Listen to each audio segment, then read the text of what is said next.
Good afternoon. July 4 Patriot here.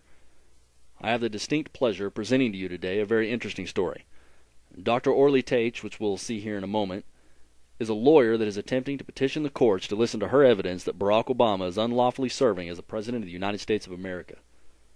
Her evidence not only raises the question of the validity of the President to hold his office, but also shows that Barack Obama spent over $1 million attempting to hide his birth certificate, has used Social Security numbers that aren't his own, has tampered with passport records, and that an officer that was a suspect in those tamperings attempted to collaborate with the FBI and was murdered.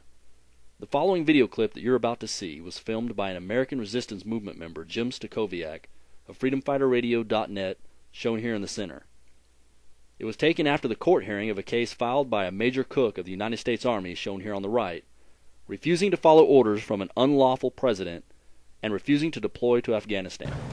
Major is he's not under oath to follow the orders of the president. We're not a banana republic where El Presidente decides.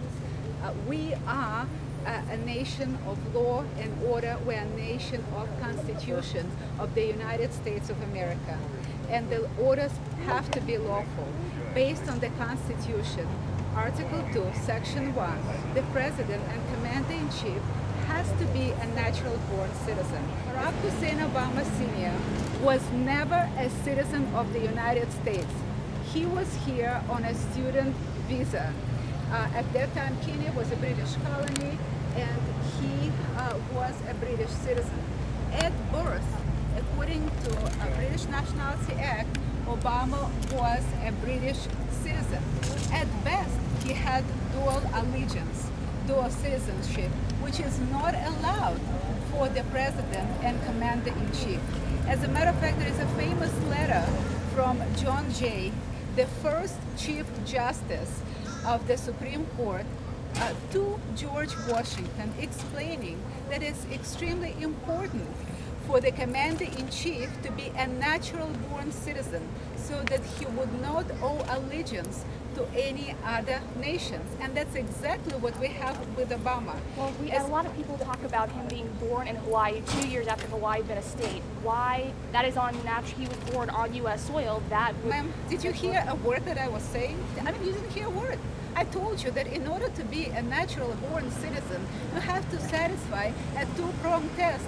First of all, isn't his mother a U.S. citizen too? Ma'am, can you listen for a second? You have 20 people that are listening, and clearly you are not. I have told you that in order to be a natural-born citizen, you have to satisfy two-pronged test. Both of your parents have to be U.S. citizens. His father was never a U.S. citizen. He was a British citizen, and Obama had British citizenship at birth. When he was 2 years old, Kenya became independent country, and he became a Kenyan citizen. And later on, when his mother immigrated to Indonesia, he became Indonesian citizen. You know what? If you were to look for somebody who is the least eligible to be the president of the United States, that would be Barack Hussein Obama with his British and Kenyan and Indonesian citizenship. It's a serious problem. Moreover, the state of Hawaii has a statute 338-5 that allows one to get a birth certificate based on a statement of one relative only, without any corroborating evidence, meaning he could have been born in Kenya, he could have been born in Indonesia, God knows where, and his mother, all she had to do, just come to health department and tell them, my son was born here, and she would get a birth certificate in Hawaii. As a matter of fact, there were two reporters from Michigan that have stated that they have called Ambassador Oginga, Peter Oginga, Ambassador of Kenya. There was a lengthy interview, and they asked him, Ambassador, will there be a monument in the place where President Obama was born? And what was his answer? Did he say, oh no, he was born in Hawaii? No, he did not say that. He said, of course, it's already being planned, it's already in the works.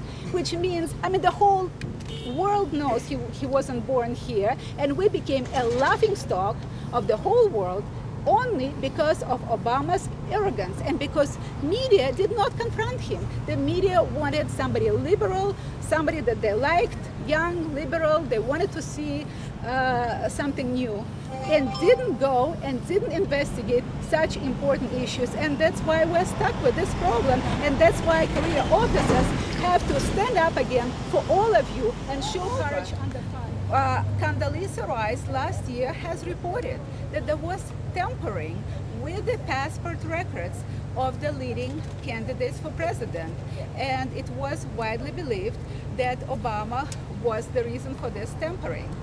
In Washington Post has stated that one of the suspects, Lieutenant Colonel Harris, has cooperated with FBI, and shortly after he was found shot in the head.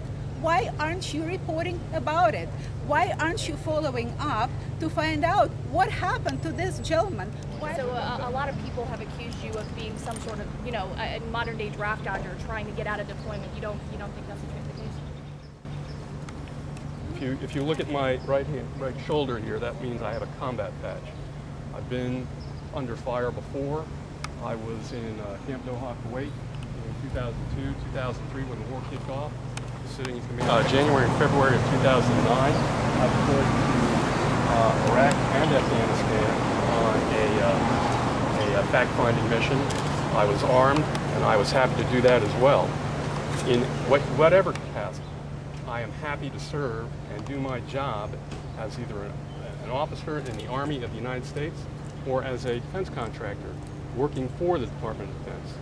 Because of Obama's total arrogance and Obama's total disrespect for this whole nation and unwillingness to take 1 minute and sign a consent.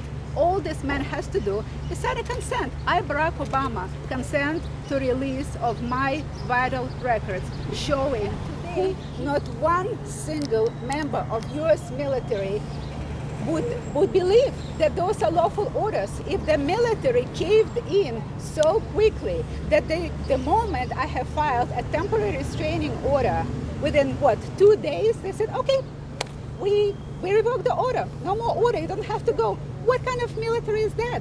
They made a total and complete joke out of U.S. military. And for what? To please Obama so that he can continue arrogantly disrespect this whole nation. There is another issue, and we have submitted this to Department of Justice. The fact that we found in databases 140 addresses for Barack Hussein Obama that are connected to 39 different social security numbers. And what is even more alarming and unthinkable, that the social security number that Obama used most frequently in Chicago, in Somerville, Massachusetts, and in Washington, D.C. was a social security number issued in the state of Connecticut. Obama never lived in the state of Connecticut, and it shows that the owner of this social security number is one. I was born in a communist country, and I have to tell you what I've seen with media and what I've seen in court in this country during the last year reminds me, it's an eerie resemblance of what I've seen in a communist Soviet Union, where people could not get redress of grievances in any court. And by the way, there were very few attorneys because it was pointless to be an attorney in a communist country. And if we don't want this country to turn into a communist totalitarian regime, you people better do your job and knock on the door of the White House and demand answers from Obama. Demand that he finally produce his original birth certificate. It costs $10. I'll pay $10 for him to produce it. How about that? Would it be okay with you? All set. Thank you very much. Thank you. Thank you. If the information that Dr. Taitz presented in this interview is indeed true, we have a situation that is detrimental to this country. I leave the ultimate decision to believing this up to you. But we must, as American citizens, demand that these allegations at least be investigated. For further information on this story and others, please visit freedomfighterradio.net. Good day, and Semper Fi.